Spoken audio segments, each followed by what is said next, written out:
The price of Bitcoin is stuck within a macro range of $35,000 to $45,000, and the uncertainty of the macroeconomic context remains.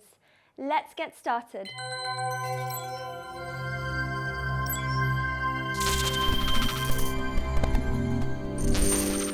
In Bitcoin's weekly chart, we can see that the price is trapped in a macro range of $35,000 to $45,000 approximately. In the week starting January 7th, we saw a rejection candlestick, a shooting star, where we saw a zone of selling interest and a movement reversal. The price continued to drop and even touch the $34,000 zone. In that moment, the candlestick of the week starting February 21st displayed indecision in the markets, and the great wick it drew confirmed a strong buying interest in that support. On February 28th, we started the week with a strong upward movement which took us to the $45,000 zone. If we look at the moving averages, we can see that the 100-period moving average marked in purple coincides with the relevant support zone of $34,000. On the other hand, in this last week, it tried to touch the 50-period moving average. In that zone, the 50-period moving average and the $45,000 resistance converge. In the daily time frame, we can see clearly the macro range in which the price of Bitcoin is found, which over the last 2 months has touched the top of the macro range on 4 occasions. The price, on the other hand, has leaned to the lower part of that range on 2 occasions. On February 28th, we saw a green engulfing candlestick, and the next day, on March 1st, it continued moving upwards. On March 2nd, it attempted to continue rising and touched $45,000. However, at that point, which is a resistance zone in which Fibonacci 0.61 retracement is located, a rejection kicked off with a candlestick of indecision. From that moment, the price continued its reversal until reaching $41,000, which led to a short-term support in that macro range. Yesterday, we published an article in which we highlighted the potential double bottom pattern, which can be seen in the form of a W on the chart. But as we always say, for a pattern to be guaranteed, it has to finalize the movement. In this case, in order for it to be confirmed, we must see candlesticks closing above that important resistance of $45,000. If that movement doesn't take place, we could be talking about an accumulation movement or a distribution according to the Wyckoff method. But we'd have to wait and see what the price's next move is over the coming days. In this daily time frame, when we deploy the moving averages, we can see that the relevance of that short-term intermediary support. At this intermediary support zone of $41,000, the 50 and 20-period moving averages converge, which is why it's a zone which can't be ignored in the technical analysis.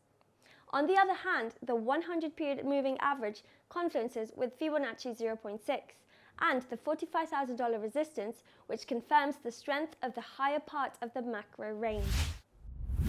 If at this point in which the price is leaning on the intermediary level, which we had previously mentioned, we saw candlesticks closing below the $40,200 zone, we could once again go on to test the previous intermediary zone of $38,000.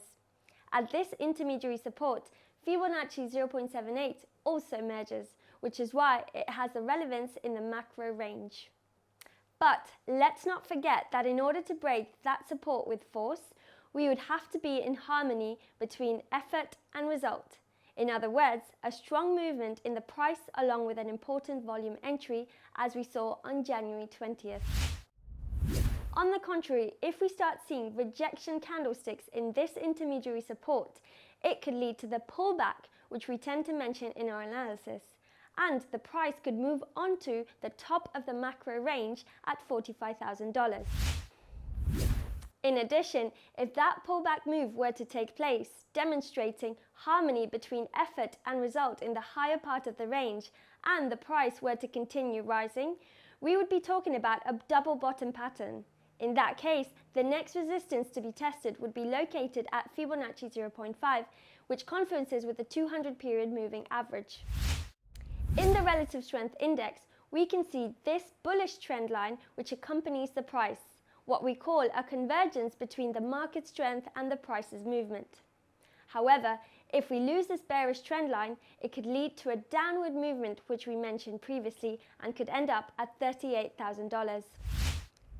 Now, let's move on to analyze the SP 500 chart, an index which we must not lose sight of in order to understand the traditional market.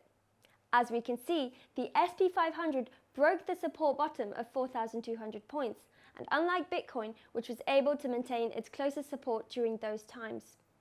Following that, when that zone was lost, the index dropped to 4,100 points, displaying a strong vitality movement, especially on the day that Ukraine war started.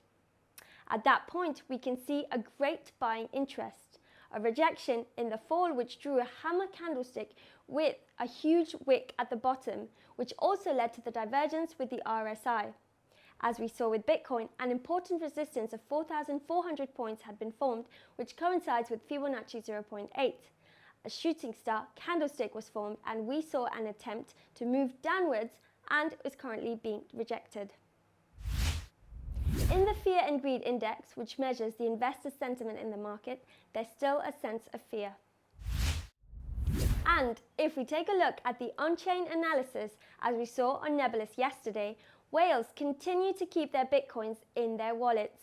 Whales are those investors who possess between 1,000 and 10,000 Bitcoins and make the most of the fall to take positions, what is known as a buying dip. And we must highlight the importance of the whales' role in the market, as they are the ones who influence the price. On the other hand, the investment funds continue to accumulate Bitcoin, also making the most of the fall in the price. In addition, the futures market has also influenced Bitcoin's upward movement over the last few days, as they have liquidated many shorts, reaching a figure of $256 million. In this graph, we can see that Bitcoin holders continue to keep most of their assets in cold wallets. The number of Bitcoins held on exchanges continues to drop, which tells us that holders of this cryptocurrency apparently have no intention of getting rid of them. Due to the possibility of the Russian crypto actives being blocked by possible sanctions, owners of ruble, Russia's national coin, took advantage of this to carry out massive cryptocurrency purchases, as we can see in the block chart. And one of the most relevant developments in a macroeconomic context is the imminent rise in interest rates by the Federal Reserve. Yesterday, Jerome Powell, its president, revealed that he'll be proposing a 25 basis point increase in interest rates, in other words, bringing them to 0.25%. Additionally, he mentioned that they'll be reducing the Fed's balance, which will lead to a gradual withdrawal of the stimuli, known as tapering. And something that we must keep in mind is the news around inflation. In the United States, it reached 7.5% in January, and we're still awaiting the update of the month of February. In the European Union, the price reached 5.8% in February. All of these fundamentals are factors contributing to the slight dip in the cryptocurrency market, leading to a period of uncertainty and indecision. This has a direct impact on investor positioning.